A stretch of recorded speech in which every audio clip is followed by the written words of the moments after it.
Sean Strickland massively disappoints. Islam Makhachev beats Dustin Poirier and saves himself from embarrassment with a much-needed clutch finish in the 5th round. But it's time for me to give my breakdown and my recap for every single fight that happened on this card at UFC 302. The timestamps, as always, are going to be in the description if you just want to hear a take of mine on a particular one of these fights. But let's get into this, starting with the first fight. Andre Lima versus Raposo. The story of this fight were the body kicks and the kicks of Andre Lima. He was lighting up Raposo with good solid kicks, with straight punches every now and then. Raposo got outstruck. Andre Lima, against a guy that was filling in on short notice, was able to pull off the victory. Not a finish, not the dominant performance that he probably wanted, but either way, a good win for Andre Lima. Raposo, I mean, it's going to be tough taking a fight on short notice against a weight bully that misses weight, and that's the thing that we have to remember about this. Andre Lima missed weight by 4 pounds. And I know he was bit by his opponent last time, but that's no excuse to get a pat on the back after missing weight. My take on the weight bully stuff is you can only call someone a weight bully if they miss weight and then they fight. And, you know, that was the case tonight. Lima looked like the better fighter. I always say Raposo is, you know, he's like the typical tough look fighter. Every single season of Tough has a guy that looks exactly like Raposo. Either way, that was the first fight. The second fight on this card was Jocelyn Edwards versus Eileen Perez. I picked Eileen Perez. She got it done. All right. What an amazing fight. What an amazing spectacle to see Eileen Perez and Jocelyn Edwards rolling on the ground together as well. She gets it done by maintaining dominant position at certain times. Eileen Perez gets it done, and Jocelyn Edwards, you know, coming up short. I went 10-2 on this card overall. I'm going to mention that a couple times, but 10-2 is pretty good. 10-2 is pretty good. I was saying in the build-up to this, you know, I'm kind of on a bit of a streak. There's a documentary crew that's trying to make a documentary about my predictions this year and how good they are. So that might be coming out this week. I might be the one making that documentary, actually, but we'll see. Let's get on to the next one. Gall versus Bassil Hafez. Amazing fight. War. Now, the thing that I was a little bit annoyed while watching this, because I picked Bassil Hafez to win, and he did win, but he fought like an idiot. And this is the same guy that gave Jack Della Maddalena a really tough go, that was taking JDM down left and right. I saw one takedown attempt from Bassil Hafez, and I know that, you know, Gall is like a black belt in jiu-jitsu, and his thing is like submitting people and all that.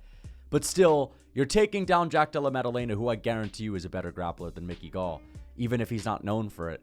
Where were the takedowns? What was up with this whole like slugging mentality? And I know he got on the mic after the fight and said, I was looking for a KO early. But it was really the absence of a fight IQ that I saw in this fight. Just no plan, just look for the KO and slug and brawl. I do love the fact that at the end of the fight, Bassil Hafez had secured a takedown. I think it was like the second takedown that he had got. And he stood up and allowed called Gall up to his feet. He pointed down on the canvas. We'll call it the Max Holloway effect. Fighters are doing it all the time now, especially on the prelims of these fight cards, and I absolutely love it. He welcomed Gall to a last 5-second slugfest. No KO, but either way, a good win for Bassil Hafez. Gall was tough as fuck in this fight. Had a couple of good moments on the feet where he would rock Bassil Hafez, but really just nothing but a barn burner slugfest, not the highest level matchup. There was a really high level matchup that we're going to get to later. Has to do with Niko Price and Alex Morono, but either way, great fight, absolute war. On to the next one, Jake Matthews versus Phil Rowe. This was the first one that I got wrong. I picked Phil Rowe to win this fight because I was saying, you know, he's going to have that long, wiry striking, and he did. The only issue is, after the first 5 minutes of the fight, Phil Rowe quit and decided not to throw anything in the second and third round. Even got out-grappled by Jake Matthews when he was already mentally defeated. So not only did he quit and let the shorter, stockier guy that needs to, you know, get in on the inside just do it for free, because the thing is, Phil Rowe's got such a good jab and such a good right hand, and he's fast. Every time he would let go a 1-2 in the first round, there were some moments where Jake Matthews was getting caught off guard and getting stung. And it looked like, dude, if Phil Rowe just continues to throw that and throws a lot of output and a lot of volume, it's going to be hard for Jake Matthews to close the distance. But Phil Rowe was overly patient in this fight. Had a couple of moments in the first round, but still way too patient. And then Jake Matthews, again, just taking advantage of all of the moments where Phil Rowe was just sitting back and not doing a whole lot of anything and just kind of accepting whatever Jake Matthews would do to him. And the thing is, there were no feints, there was no volume just to kind of put it out there to keep Matthews honest. It was, don't do anything. Matthews understands that. He's not deterred. There's nothing coming back in his direction. He may as well throw. And he's got really good body shots. And he was game. And he was tough. And he wanted it more. He even out-grappled Phil Rowe. And Phil Rowe is this guy that competes in a lot of jiu-jitsu competitions. If you follow him or you follow Gordon Ryan or the other famous guys in the jiu-jitsu world, they're always having like a grappling match with Phil Rowe. And they always smoke him, absolutely. But you would think, with the passion that this guy has for jiu-jitsu, that he would actually, out-grapple Jake Matthews. But it was actually Jake Matthews who out-grappled him. It was Jake Matthews that beat him up on the feet, got into the inside range of Phil Rowe, and just used his inside pocket boxing, the body shots, the kicks, and took advantage of like a very startled and mentally defeated Phil Rowe. So credit to Jake Matthews, but man, Phil Rowe looked horrible in this fight, but good look for Jake Matthews. On to the next one, the missing link, Grant Dawson versus Joe Solecki. Grant Dawson had a smudge fest performance, and I'm not really someone that's going to expect Grant Dawson to put on a fireworks show, but still, a bit of a smudge fest from Grant Dawson. Okay, he was taking down Joe Solecki with ease. I picked him to win this fight because I was saying that he's way faster than Joe. His takedown entries are nutty, meaning they're really fast. And Solecki's a bit of a slower, strong guy, but a slow jiu-jitsu guy. And Dawson is more of the fast wrestler. And Dawson was just able to get him down in every single round, maintain top position, landed a couple of pitter-pat ground and pound shots every now and then. But the one thing that I was a little bit upset about in this fight is that we'll talk about this in a little bit with Kopylov and Almeida. Kopylov, when he took down Almeida, he was, every now and then landing a couple of pit-pat shots, right? But Rogan, as soon as it hit the mat with Kopylov and Almeida, 30 seconds goes by and Rogan's already talking about how he's got to do something. I mean, the ref didn't stand them up. You got to do something. But with Dawson and Solecki, where Dawson has like 13 minutes of ground control, you don't hear a fucking peep from Rogan. Okay? That's the issue that I have. So I don't know what Rogan's bias is, but either way, boring performance from Dawson, but he has good grappling. And it's not like Solecki is the lowest level grappler. He's a jiu-jitsu guy. That is his style. It's not that easy for Grant Dawson to just finish him with ease. And Dawson's not necessarily known for his ground and pound. He's a submission guy. He's a control grappler. He's kind of like a Beneil Dariush with a slicker takedown entry. But he's not known for putting on fireworks shows. That's for sure, Grant Dawson. But I like the guy. He seems like a great guy. And I hope that he can put on an interesting and entertaining performance in the future. Because if he doesn't, and I'm just going to say this is the thing about Grant Dawson. He just doesn't have a marketable personality, unfortunately. And his style is so boring. He's so under the radar, Grant Dawson. Even though he was given a main event against Bobby Green, he was knocked out. Right? He was knocked out badly with one shot. That was a real bad look for his career. This actually lowered his stock a little bit. Because not only was he embarrassed by Bobby Green, but he came back. His big comeback performance was a stinky match where, he kind of put a lot of fans to sleep. He has one more of those. No one's going to really even know if he gets cut. I mean, it's not like he's got a whole lot of fans. That's a dangerous place for Dawson to be. I don't know how many more fights he has in his contract, but he's got to put on a good performance because the UFC is going to continue to feed him opponents around the level of Joe Solecki. And if he doesn't get an emphatic finish, they might chop him. They're going to chop him from the chopping block. I'm telling you, Dawson is in danger of that happening because of how boring his style is and how small of a fan base he has. So I hope that doesn't happen because I like Grant Dawson. And he is now the missing link. He's like, kind of an oddball. He's an oddball because he got knocked out by Bobby Green and no one gets KO'd by Green. But either way, I like Dawson. I want to see him stay in the UFC, but I'm worried about him because of the fact that his style can be a little bit slow like that. And the UFC probably won't like it. But let's get on to the next one. Jailton Almeida and Alexander Blabanov. Alexander Blabanov did... he got taken down within 20 seconds. And this is the thing. Romanov used to be a light heavyweight. He moved up. He kind of just put on a bunch of blubber. And listen, Jailton Almeida has the divisional skill advantage coming up from light heavyweight. And you would think, well, Romanov's next light heavyweight. But the thing is, Romanov's just so out of shape. Almeida did his usual thing. And what was his usual thing? Cow tipping. I don't know if you guys know what cow tipping is. It's when you go up to a cow and you tip it over. That's basically what Jailton Almeida's MO is against people like Romanov. And it's a little bit sad to see at times. You know, these guys have absolutely no way of defending the takedowns. They're just not fast enough to keep up with Almeida, who's on the sauce, who is fast, who's got the lighter man speed. Almeida tipped him over, took his back, choked him out. I just thought it was a bit of a sad looking fight. I mean, imagine traveling to the U.S. Maybe Romanov trains in the U.S., but I know he's from Moldova. Imagine traveling to the U.S. This is your career. You're traveling to the U.S. just to get choked out in 2 minutes against Jailton, the juiced up Almeida. Imagine that. I mean, that's gotta suck. But you know what? It was a little bit stinky early on, and the fans were booing as soon as it hit the mat because we know of Jailton Almeida as being a bit of a stinky fighter. But to be fair, he finished the fight in the first 3 minutes, got a first round rear naked choke, which is a good thing because he at least puts us out of our misery. He saves us from the next 13 minutes of absolute suck, right? And if you actually look at Jailton Almeida's career, he has damn near a 100% finish rate.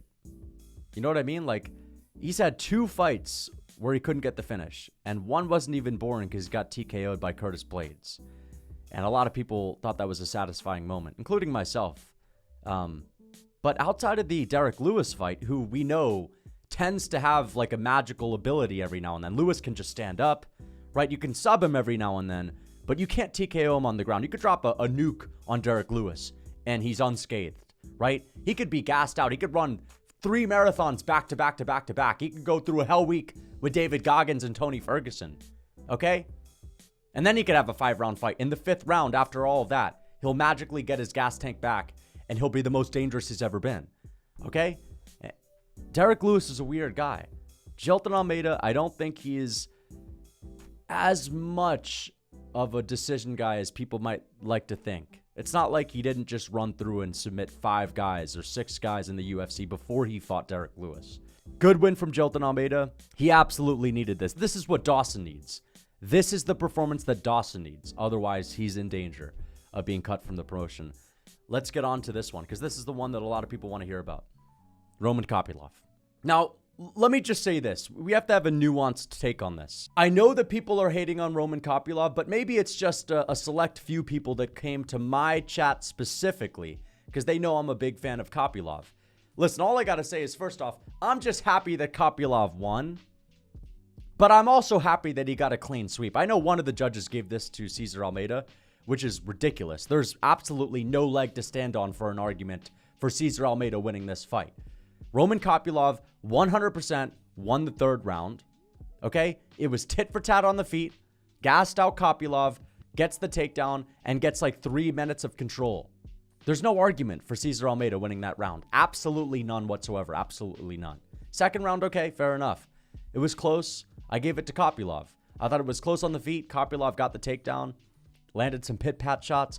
Joe Rogan was freaking out. The judges they need to stand these guys up. I mean, he's got to do something. And he's like out there, he's landing a shot, and then he's smudging, and then he's landing a shot.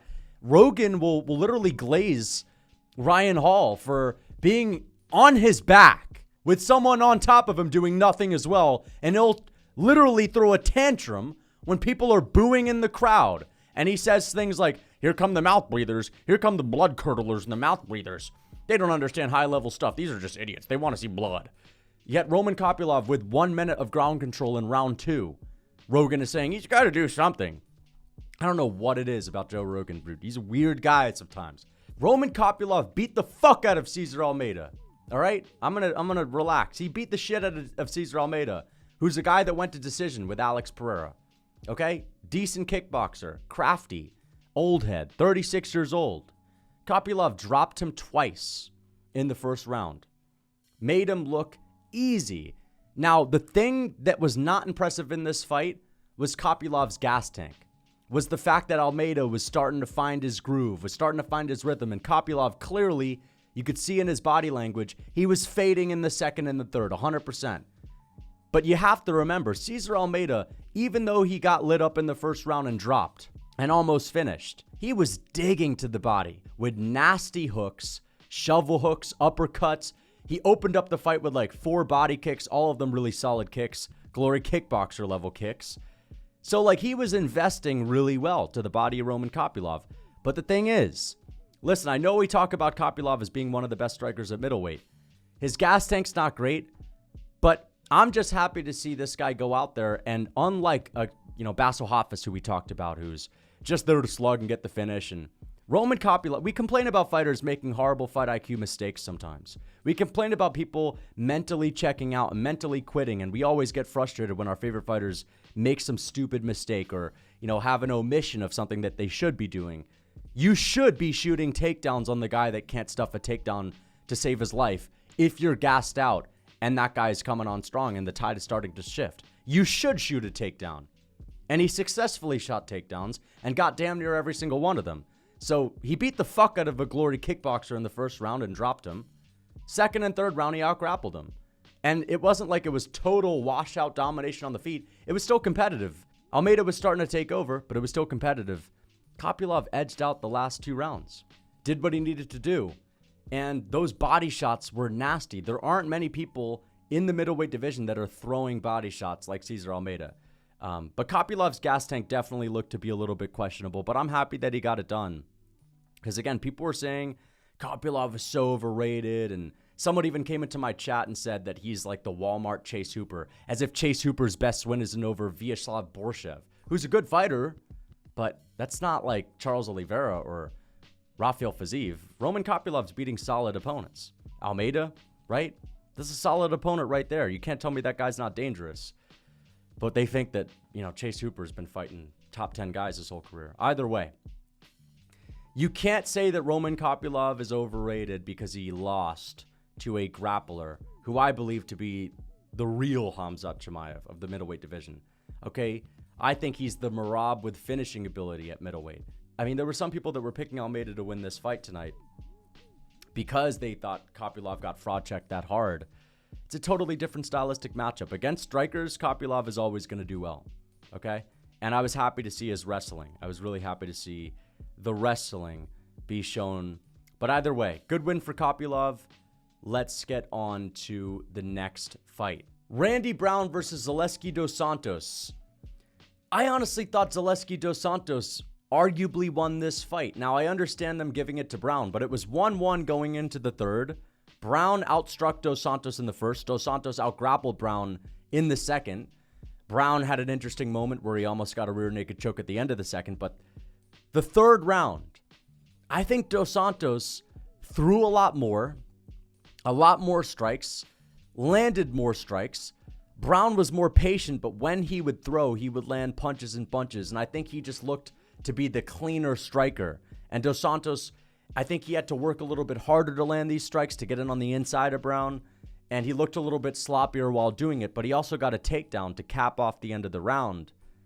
And I think that takedown paired with the very even number on strikes, I think that honestly could have swayed the victory to him. But again, sometimes the judges will just pick the guy that looks to be the cleaner striker sometimes, even though one guy is missing more strikes, but they're also landing more.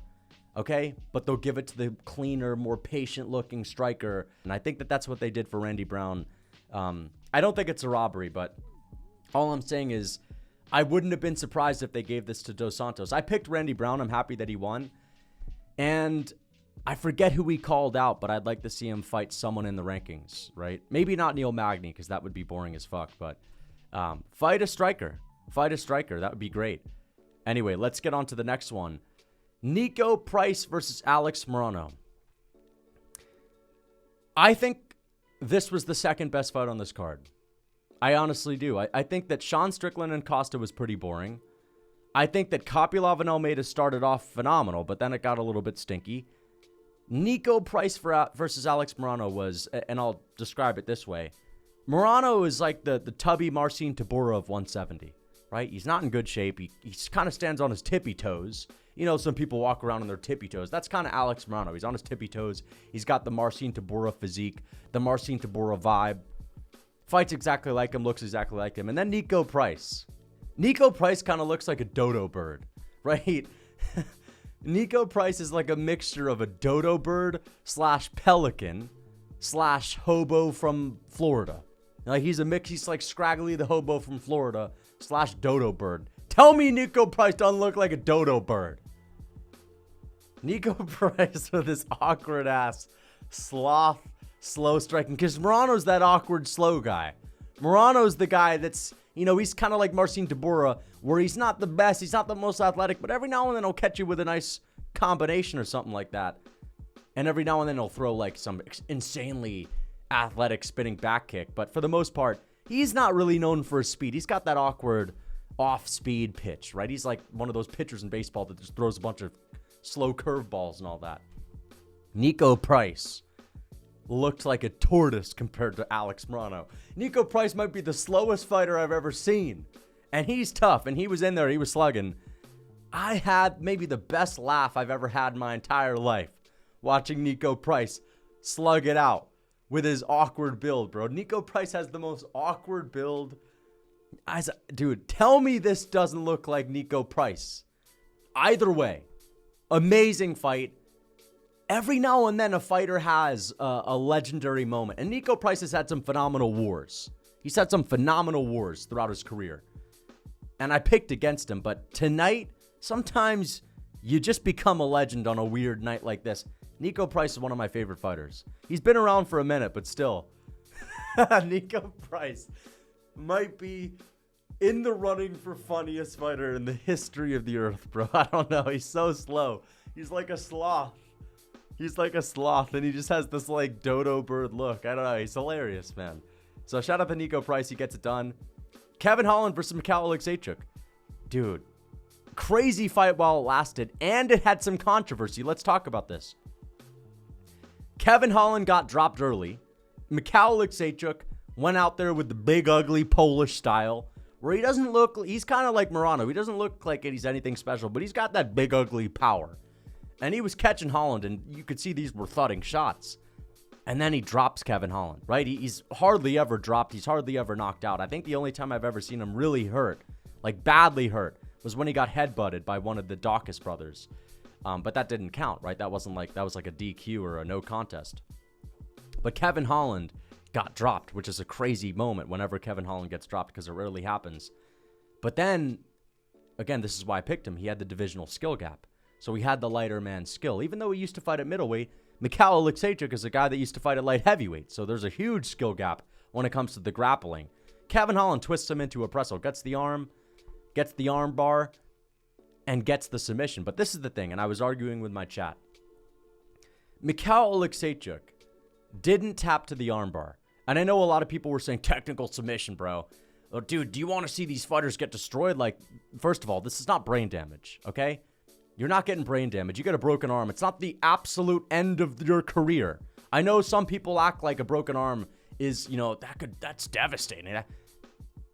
I'd rather someone break their arm than, tear their ACL.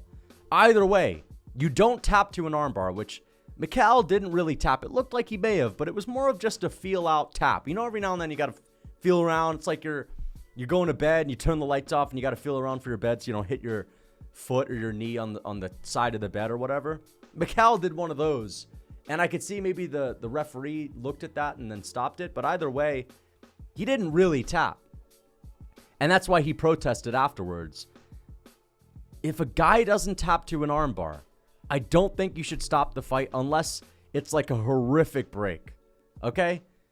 This is a guy that chose to fight through it, to toughen it out, to grit it out, and you're stealing his opportunity to survive when the round is, almost over. I've seen Tony Ferguson get put in a horrific armbar by Charles Oliveira, where he was screaming, and the ref didn't stop it, right? Corey Sandhagen was put in a horrific armbar back in the day. and the ref didn't stop it, where you couldn't believe how he had survived that. There was a weird moment where you could see a little bit of a pop from Michal Makhachev, but, you know, with these guys with the big, ugly style, they have, you know, they're built a little bit different. I think Michal Makhachev's got those, you know, bigger bones, and it's like, you know, in order to get a tan, sometimes you got to burn the burn. You got to get a sunburn. You got to burn off the sunburn to get a tan. Michal Makhachev, he's one of those guys where you gotta break the break. You know, there's an initial break, but in order to really break the arm, you've got to break it again.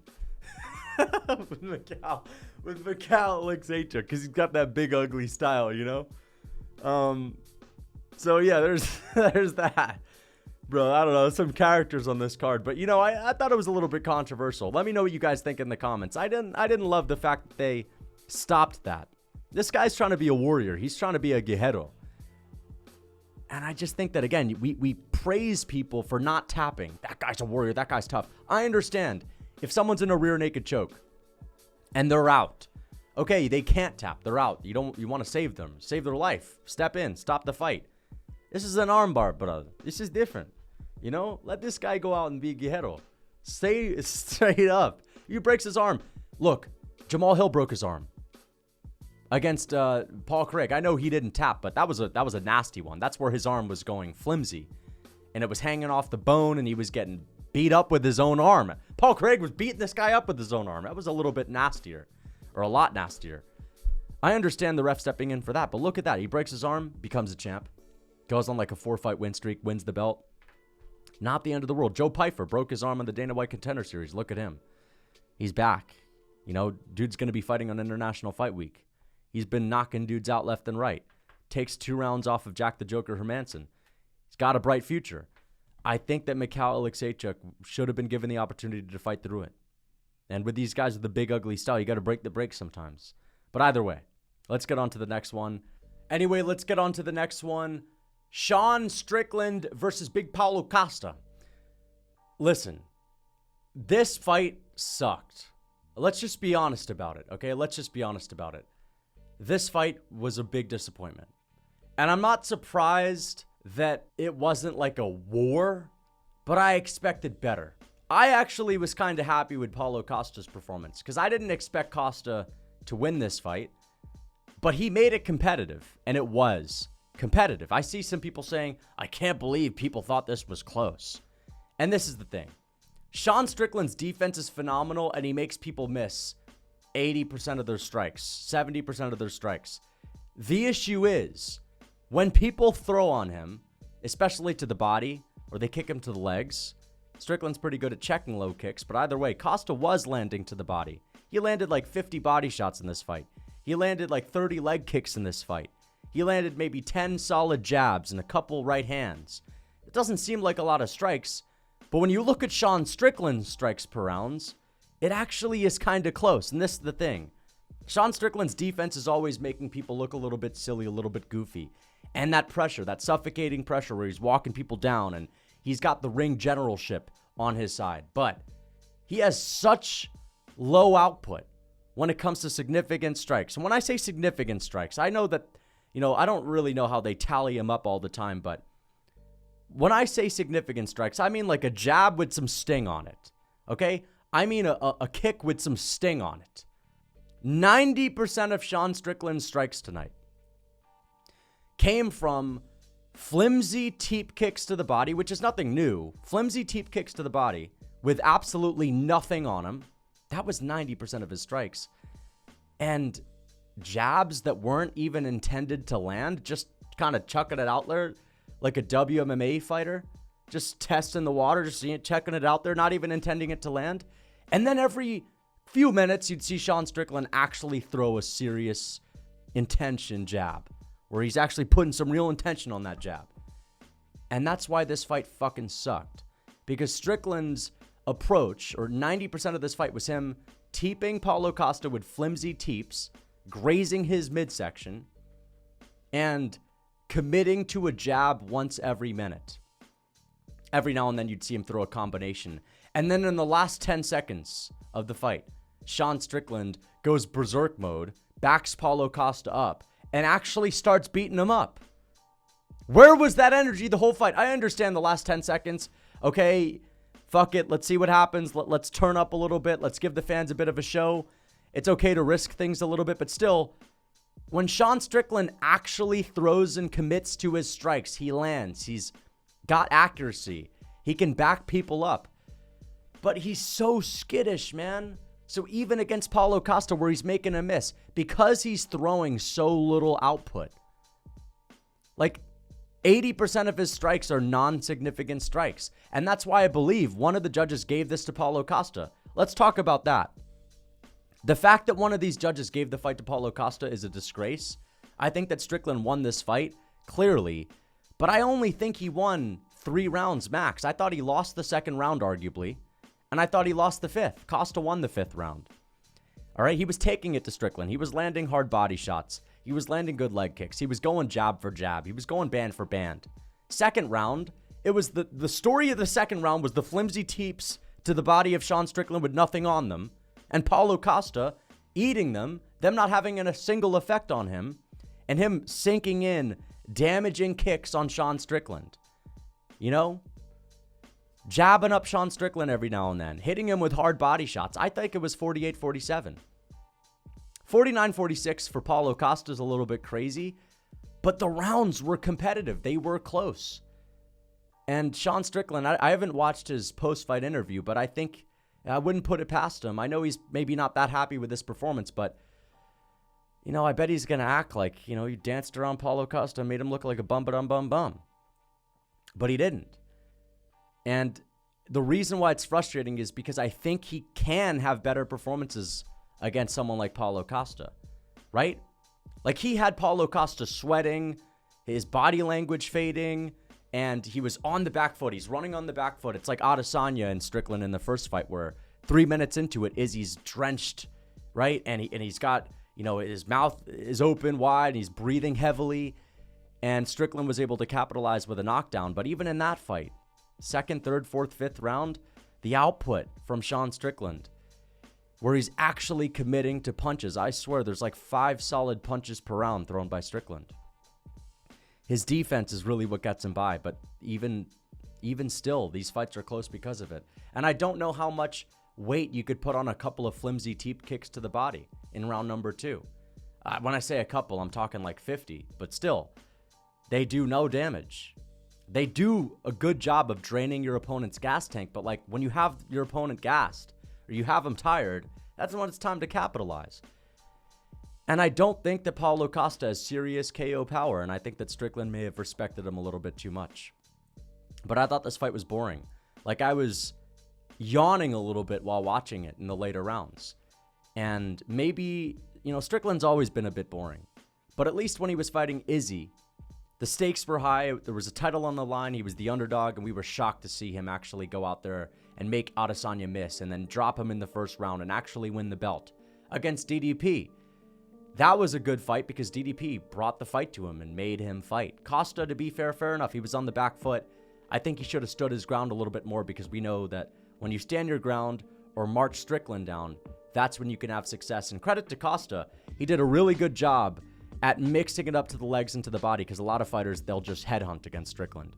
So Costa had a good approach, and he made it competitive, and he made it close. He got outclassed. He definitely lost, but it was sort of competitive. And I think it was a little, I think Strickland is, you know, I know this is going to sound crazy because people are going to say, Costa just kept running from me, man. Like, he made it boring. It wasn't your fault. Like, I actually think it was Strickland. I actually think it was him. You've got Costa backing up. Capitalize, right? Every time you throw a combination upstairs with punches, with the boxing, every time you throw, Costa's shelling up and he's not responding. But he just doesn't throw that often. So I still want to see Strickland get a title fight. The only other alternative is Whittaker or Khamzat. If Whittaker beats Khamzat, then it's either a Whittaker rematch with Adesanya or DDP. I don't think any of us really are dying to see the Adesanya fight. As far as DDP goes, I'd rather see Strickland and Dricus. A competitive decision with tons of controversy or a second round TKO for Dricus du Plessis. I'd rather see the rematch that had a bunch of controversy, right? And the same thing with Adesanya. Adesanya Whittaker part 3 or Izzy and Strickland Part 2. I'd rather see Izzy in Strickland Part 2. If Khamzat wins, maybe it's a different story, but either way, Sean Strickland, I still think he should get a title fight given that he arguably beat Dricus du Plessis. But I'm not that surprised that it was like, sort of competitive in every single round, but Strickland just kind of outclassed him. But I had it 48-47. I think Costa won the second round. With the more damaging shots, Strickland, again, flimsy teep kicks, and that's basically it. A couple punches in there, a couple jabs, but even against Dricus, I know Dricus made him fight a little bit more, but against Dricus, Strickland was actually like popping the jab and doing damage and busting his face up. But Costa hardly did any damage to Costa outside of checking Costa's kicks, which again, Strickland's defense is always phenomenal. But, the same people that'll like criticize Makhachev for being a crotch sniffer, they'll be the ones that are like dying to see Strickland fight. Strickland's a warrior. He's an absolute monster. He's a marauder. But Makhachev, the guy that's slugging with Dustin Poirier in the pocket, right? Shelling up, Dustin Poirier goes, throws a 4-piece, then it's my turn to throw a 4-piece. And now it's Dustin Poirier's 4-piece. And now it's my 4-piece, right? Makhachev is going band for band in the pocket, standing his ground. And he's a defensive fighter too. That's the thing. Two of the most defensive fighters in the game, but Makhachev goes for the finish. And he imposes his will, and he lets his hands go. He's more entertaining. I don't want to hear it. It's just a rough fight to watch, man. I think, again, my expectations were really high. My expectations were for this fight to be, the entertaining part of the main card. And the main card, or the main fight, Makhachev and Poirier to be the slower fight, because it was going to be a one-round finish or something that we already expect.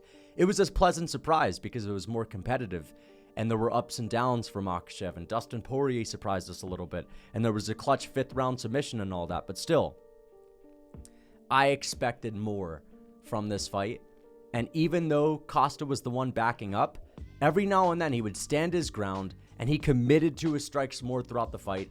Sean Strickland's volume of total strikes and him putting pressure on Costa, that doesn't fool me. I think Strickland is the reason why this shit was a little bit boring, right? His defense is amazing. He's putting suffocating pressure on his opponent. Gotta throw more commitment into his strikes. It looks like he's sparring. And Strickland always spars, and he's sparring all the time, right? He's fighting all the time in the gym, and I think that this is just the style that he uses to spar, right? But, it was boring. Let me know what you think in the comments, though. Maybe I'm being a little bit too harsh on it. Either way, I got my pick right. Strickland won. And I hope he gets a title fight after this. The other alternative is Khamzat Chimaev. But if Whitaker wins against Khamzat, then Strickland is next for the belt. Anyway, let's get on to the next one. Main event.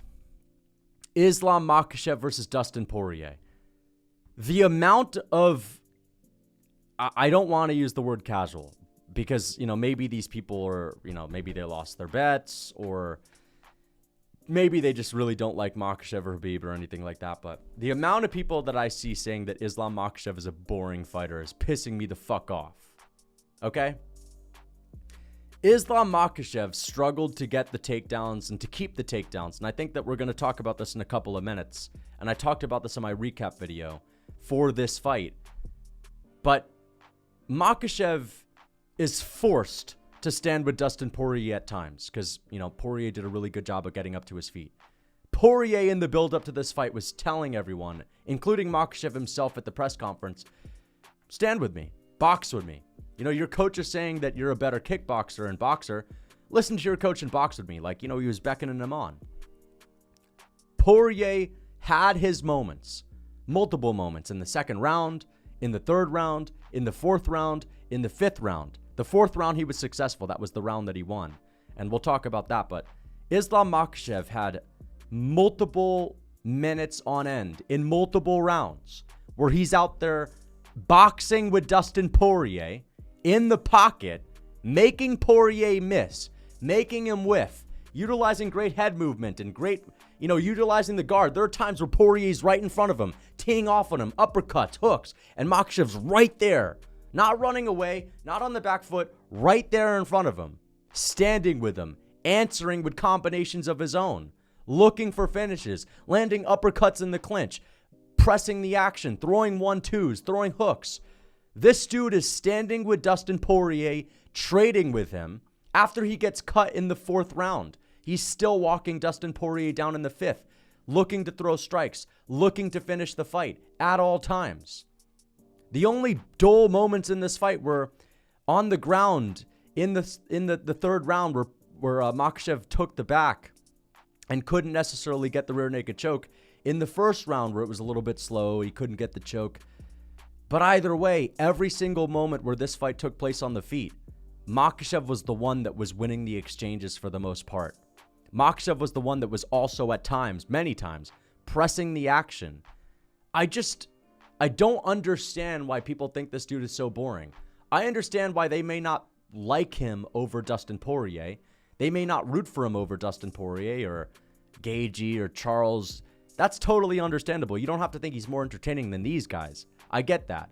But for people to say, these guys are the most boring fighters ever, like, I just don't understand how they group him into that category, right? But then they'll go on and they'll throw a parade for Sean Strickland. Or they won't even mention Sean Strickland. I'd rather watch Islam Makhachev slug it out with Dustin Poirier and every now and then shoot a takedown and actually look for a finish there as well than, a bunch of flimsy teep kicks to the body. And I'm a fan of Sean Strickland. This is not about, I don't like this guy, but I'm trying to hype up this guy. I'm a fan of Sean Strickland. I'm just saying Islam Makhachev is entertaining. I don't want to fucking hear it. You don't have to think that he's the most entertaining fighter, but there's nothing boring about this style. And we got to give him some credit. Not many people make Dustin Poirier miss that much, right? Poirier's fought some pretty defensively sound fighters. Makhachev made him miss more than basically every single one of his opponents. Okay? And then Makhachev's outboxing him and Makhachev's outstriking him. And he's not even known necessarily as a striker. But we got to start looking at him as one of the best strikers in the UFC. And I've been saying this for the past year. I've been saying Islam Makhachev is arguably a top 10 striker in the UFC. And people look at me like I'm crazy. Dude, stop. Oh my goodness, what are you saying, man? But there's an argument, man. I know he has the threat of the takedown. But he's outstriking Volkanovski in the first fight. Like on points. It's close, but he's outstriking him. And that's Volk. He's knocking Volk out. He's making Charles miss everything. And Charles is an offensive juggernaut who's got amazing, high output and good pressure in his striking and good Muay Thai. He's making him miss. He's knocking him down. He's finishing him. Dustin Poirier, who's given, I would say, 7 or 8 minutes in a 25-minute fight to stand with Makhachev. He's making Poirier miss, and he's landing shots on Poirier, and he's outstriking him. That is Poirier's chance to win the fight. If you were to tell me Dustin Poirier is going to be stuffing a ton of takedowns, he's not going to get finished in the first. He's not even going to get finished in the third. Makhachev's going to look to be getting weaker as the rounds progress when it comes to his strength in the grappling. And there's going to be like 8 minutes of like striking time. Do you think that Poirier can get the finish? I would say, dude, Poirier's going to be whooping him a little bit. He's going to be whooping him up and winning those exchanges. Makhachev outstruck this dude. And it wasn't just the back foot, low output. Like, he was throwing output. He was letting his hands go. He was throwing punches and bunches. Poirier won the 4th. Poirier definitely won the 4th. Someone had left a comment saying something like, dude, what do you mean he won the 4th? Like, Poirier cut Makhachev open with a nasty elbow and had stuffed the takedown and then, like, threw 10 body shots in a row. There was a moment where Poirier landed 10 hard shots to the body in a row where Makhachev had the tie clinch. Poirier definitely stole that round, which was really impressive.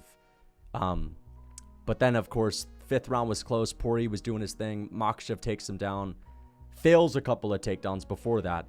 Gets a really clutch submission in the 5th round. Saves himself from the embarrassment, because I know if he were to have gotten a decision win, there would have been a ton of hate coming his way. At least he got the finish. All right, but you have to look at it in a nuanced way.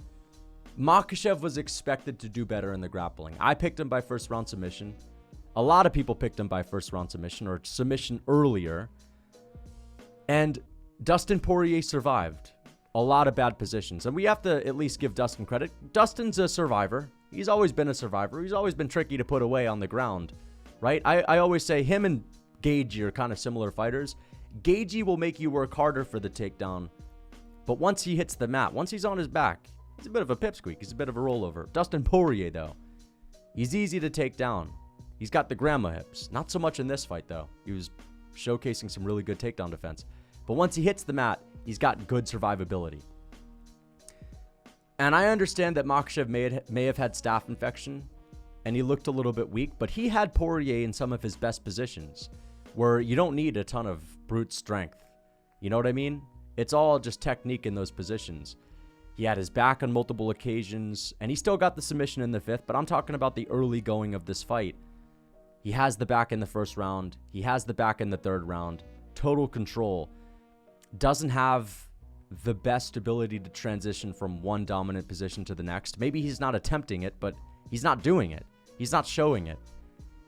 I don't see Makhachev as someone that's as effective on the ground as Khabib, for example. And I know that we're always drawing these comparisons, but when Khabib is grappling with people, he takes tons of energy out of them. He makes them work really hard to get out of bad positions. Makhachev, of course, he's good at keeping control, but still, he doesn't make people work as hard on the ground. He doesn't exhaust people as much. He doesn't throw a lot of ground and pound strikes. He's not as ferocious. He's not as unrelenting. And I think that, to be honest, I don't think his grappling is as necessarily where it was hyped up to be. I know this may have been an off night, but still, I've seen a lot of moments throughout Makhachev's career, including the Thiago Moises fight and the Drew Dober fight, where he's really stinking it up a little bit on the ground, and there's not a whole lot of ground and pound, and he gets a late round finish, but still, it's a little bit slow early on. I think his submission game is awesome. I think his wrestling and his control and his judo is great, but I don't think it's necessarily like the best grappling in UFC history. I think skill for skill, it's got to be up there. But again, people say that he's the best grappler in the sport. And if it's 2024 and we're in the modern era, the best fighters are fighting in the modern era. The best grappler in the sport in the modern era could have an argument to be the best grappler of all time. But I've seen better grapplers than this. I'm going to be honest. I think that Islam Makhachev is one of the best fighters on the planet. His grappling is phenomenal. All right. May have been an off night. He still did really well. I think he could do a lot better when he's maybe not dealing with staff. But either way, I think that, the fact that his striking is so ridiculously good and his defense is so ridiculously good, and he has the grappling and he has the wrestling and he's got heart. People say things like these guys aren't warriors and whatnot. Makhachev is. He was cut open and he's walking forward, marching down Dustin Poirier. He's getting in his face, looking for the finish at all times. He does have heart, even when he's struggling to get the takedown, which mentally, that could break people when your, bread and butter isn't working and the striker is stuffing your takedowns and you're supposed to roll over them in the grappling. That could get to a lot of people mentally. Makhachev, he didn't quit in this fight, not one bit. Even though he was in control, he wasn't necessarily always having his way, but I think Khabib is a better grappler. I'm just going to say that. Makhachev doesn't have the craziest ground and pound. Doesn't have the most dominant grappling. And I don't think he's necessarily the best grappler in the sport. He's up there. He's top 3 for sure. But the days of saying his grappling is on the same level as Khabib, I think that's over. But either way, I think he's arguably a better fighter than Khabib, because the difference in striking is far greater than the difference in grappling. And I think Makhachev's striking mixed in with his phenomenal grappling, he might be the most well-rounded fighter in UFC history. He might be the most well-rounded guy that we've ever seen. Amazing defense, really good tie clinch striking, phenomenal boxing, great kicks, which he didn't throw a lot tonight, which I'm wondering why. But maybe it's just a stylistic thing. Like maybe he thought that he would have more success with the boxing against Poirier, which actually sounds kind of crazy, but he's got good kicks, just didn't really show a lot of them tonight. Of course, he's got the submission game. Of course, he's got the judo. He's got the wrestling. He is probably a top 3 most skilled fighter in MMA history, which is crazy to think about, but it actually is the truth. He can finish you on the ground. He can finish you on the feet. But yeah, really good performance from him. It looked like Dustin Poirier was struggling to, find range at times because of how good Makhachev is with his defense. It seemed to have been even improved in this fight as well, his defense. And of course, it's an issue with Islam because if you overcommit to him, he can level change. And you're always worrying about the threat of the takedown. So it's like, if you're patient on the feet, he's going to get the better of you in the striking because he can strike. And if you overcommit, if you make a mistake, you're going to wind up on your back, right? So I thought it was a really solid fight. I think that Dustin Poirier looked great out there. I think he has a lot more to give. He said this might be the end, but he's in a great mood. If the UFC offers him like a big fight, a big money fight, a big co-main event, a BMF fight, a Holloway trilogy, or a Conor fight or something like that, a Nate Diaz, a Nick Diaz fight, if Diaz is able to beat Luque, something like that, I think he takes it. I think he would take it. I think we'll see Dustin Poirier back. I don't buy that he's going to retire anytime soon. And as far as Makhachev, I think that I think he should fight Arman Tsarukyan. I want him to pass the lightweight title defense record to get 4 and then move up. Because as I said in my recap video, there aren't many fighters, or there's no fighters. I'm sorry, there is no fighter to ever defend their belt 4 times at lightweight. There are more than 5 fighters, damn near 10 fighters that have won a belt in a second weight class to become double champ. And I think he could do both. But if he moves up to welterweight now, he'll never be the first guy and the only guy to defend the lightweight belt 4 times. The toughest belt to defend consistently. It's basically like the heavyweight belt, but even tougher because it's lightweight and it's a better weight class and it's more skilled and the talent pool is deeper. So anyway, great main event, amazing main event. But I didn't really get the sad emotion that a lot of fans had watching Poirier hanging him up or even walk out, because his walkout was great, but I didn't actually think he was going to retire, and I still don't. But if he does, I wish Dustin Poirier the best, and I hope he has a good retirement. And as far as Makhachev goes, get healthy. We don't want him showing up with staph next time. Hope you guys enjoyed. Until next time.